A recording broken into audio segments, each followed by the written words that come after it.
So guys, for the first method, if it lets you open OneNote, then in the top left, you want to click on File. Now in the bottom left, you want to click on Options.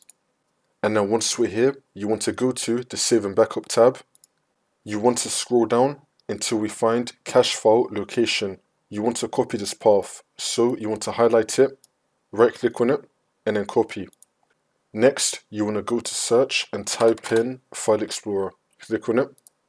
And now once we're here, you want to delete this path. So you want to click right here and then delete all of this. You want to right click and then click on paste. You want to paste that path that we just copied right now and then click on enter. And now once we're here, you want to click on your OneNote version, double click on it. You want to find the cache folder. You want to delete this. So click on it and then delete.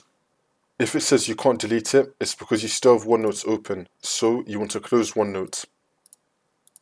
And then you want to delete the cache folder. Once it's been deleted, open up OneNote again and then see if that works.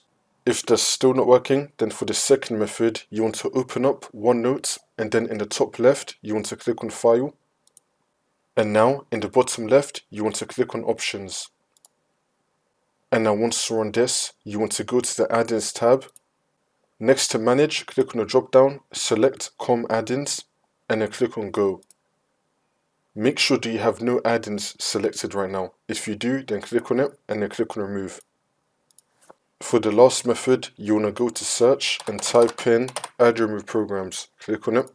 Once you're on this, you want to find either Microsoft Office or you might have Outlook installed as a separate application. For me, I'm going to scroll down until I find Microsoft Office. I'm going to click on the three dots and then click on Modify. And then click on Yes. You want to go with a quick repair first and then click on Repair. If that's still not working, then you want to go for Online Repair and then click on Repair. See if that works. The last thing you can try, click on the three dots and then click on Uninstall. You want to uninstall either Microsoft Office or you may have OneNote as a separate application. Just uninstall it and then reinstall it again.